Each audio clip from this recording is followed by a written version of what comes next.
Welcome back to our new lecture. और आज के लेक्चर में हम लोग पढ़ने वाले हैं प्रकाश के परावर्तन से संबंधित एक बहुत ही प्यारा सा टॉपिक, गोलीय दर्पण। जैसा कि हमने पिछले लेक्चर में दर्पण और उसके प्रकार में हमने पढ़ा था समतल दर्पण और परवलयिक दर्पण, और आज के लेक्चर में हम लोग पढ़ेंगे गोलीय दर्पण, जो हमारा परीक्षा के दृष्टिकोण से बहुत ही महत्वपूर्ण है। जैसा कि एक फिगर यहाँ पे हमने बनाया हुआ है गोलीय दर्पण का। यहाँ पे हम लोग देखेंगे पहला क्या है, परावर्तक सतह। परावर्तक सतह क्या होता है, जो प्रकाश की किरण को क्या करता है, रिफ्लेक्ट करता है। प्रकाश की किरण को क्या करता है, रिफ्लेक्ट करता है, उसको हम बोलते हैं परावर्तक सतह। और इधर भी एक परावर्तक सतह है जो किधर की तरफ है, अंदर की तरफ। किधर की तरफ है, अंदर की तरफ। और बाहर वाला भाग क्या हुआ, कलई किया। और कलई किया जाता है तो क्या करता है, प्रकाश की किरण को आर पार नहीं होने देता है। तो कलई का मतलब प्रकाश की किरण को आर पार नहीं होने देगा।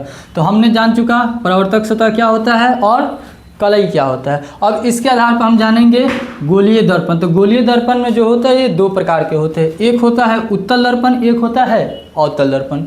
उत्तल दर्पण को इंग्लिश में हम बोलते हैं कॉन्वेक्स मिरर, और अवतल दर्पण को इंग्लिश में बोलते हैं कॉनकेव मिरर।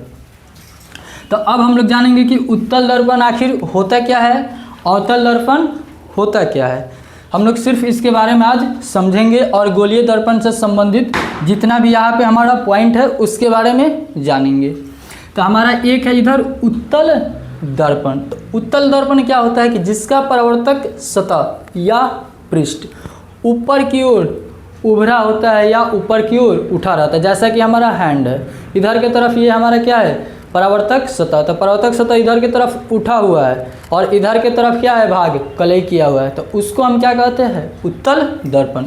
यानी वैसा दर्पण जिसका परावर्तक पृष्ठ ऊपर की ओर उठा हुआ हो तथा एक भाग कलई किया हो, और कलई किया हुआ भाग किधर की तरफ रहेगा, अंदर की तरफ। अंदर की तरफ रहेगा तो ये क्या करेगा, प्रकाश की किरण को आर पार नहीं होने देगा, और ये ऊपर से ही क्या करेगा, प्रकाश की किरण को रिफ्लेक्ट कर देगा।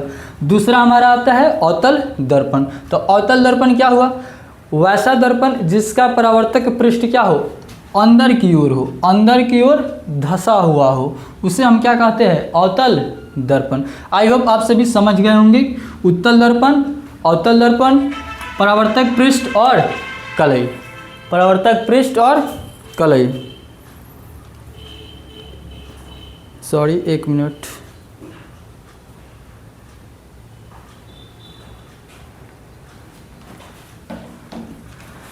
अवतल दर्पण, उत्तल दर्पण, परावर्तक सतह और कलई।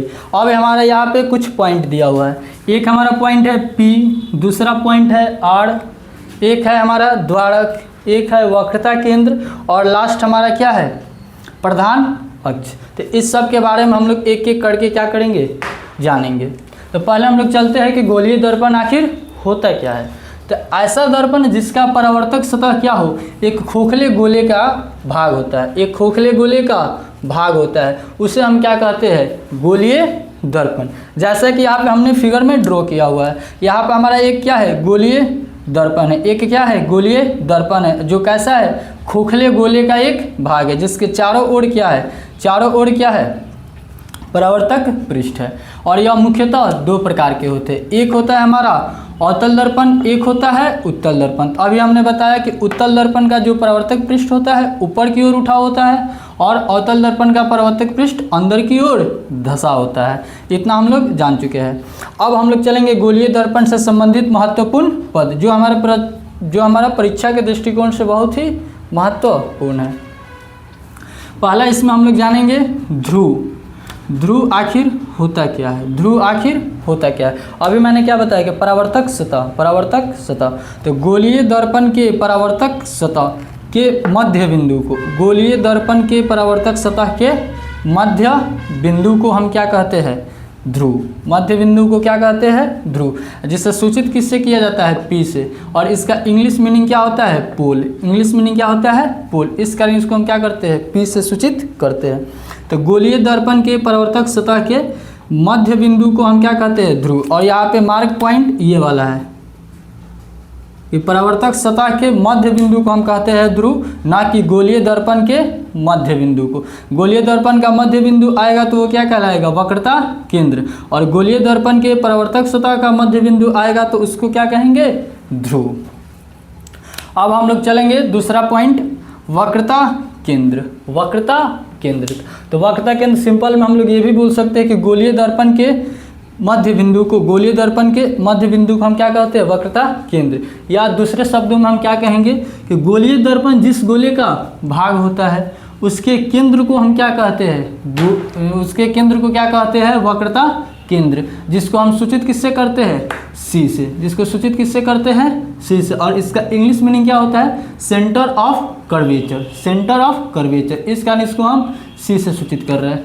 अब हम लोग चलेंगे नेक्स्ट पॉइंट की तरफ, वक्रता त्रिज्या। वक्रता त्रिज्या, इसको इंग्लिश में हम क्या बोलते हैं, radius of curvature, radius of curvature. ये क्या होता है हमारा कि गोलीय दर्पण जिस गोले का भाग होता है उसकी त्रिज्या को वक्रता त्रिज्या कहते हैं, उसकी त्रिज्या को वक्रता त्रिज्या कहते हैं। और इसको हम किससे सूचित करते हैं, कैपिटल आर से, कैपिटल आर से। ये भी हमको ध्यान रखना है कि स्मॉल आर क्या होता है, कैपिटल आर क्या होता है। तो यहाँ पे हम सूचित किससे कर रहे हैं, कैपिटल आर से। अब हम लोग चलेंगे नेक्स्ट पॉइंट। नेक्स्ट पॉइंट हमारा क्या है, प्रधान अक्ष। क्या है, प्रधान अक्ष।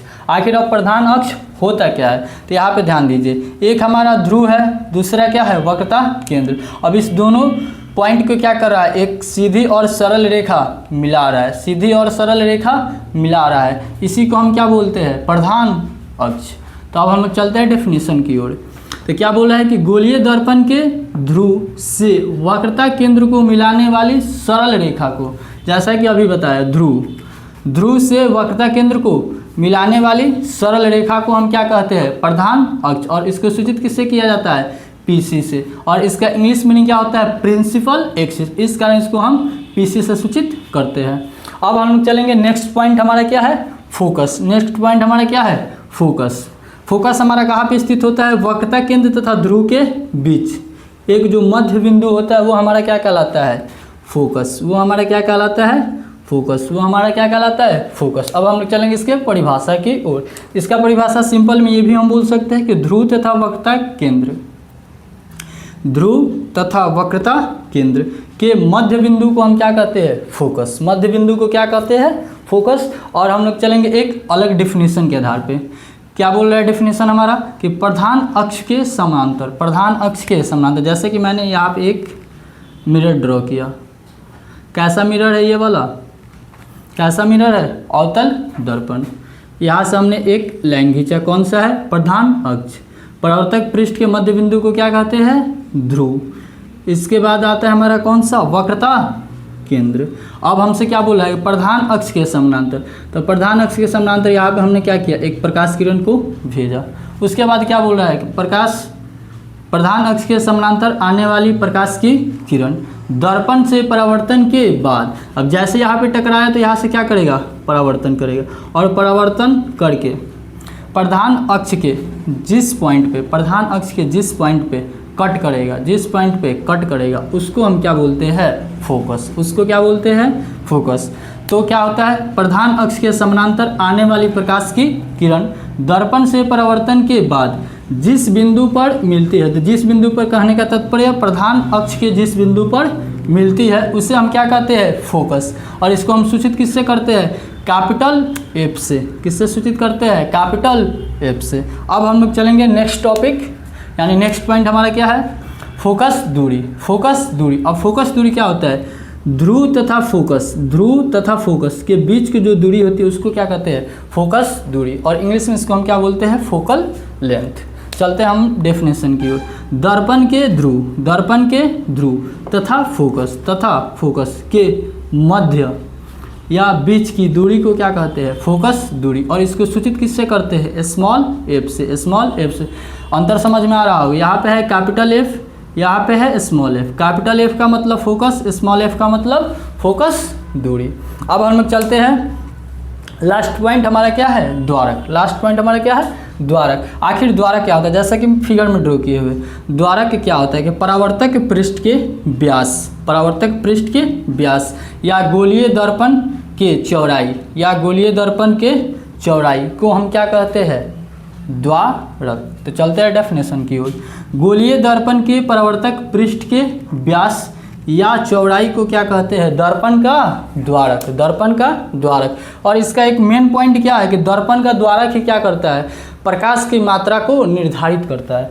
यानी द्वारक जितना बड़ा होगा प्रकाश की किरण उतनी अधिक मात्रा में जाएगी, और जितना द्वारक कम होगा प्रकाश की किरण उतनी कम मात्रा में जाएगी। यानी हमारा प्रकाश का जो मात्रा है वो निर्भर किस पे कर रहा है, द्वारक पे। अब हम लोग उत्तल दर्पण और अवतल दर्पण के बारे में डिटेल्स में हम लोग नेक्स्ट लेक्चर में जानेंगे। तब तक के लिए आप लोग इस लेक्चर को अच्छे से कंप्लीट कर लीजिएगा। धन्यवाद।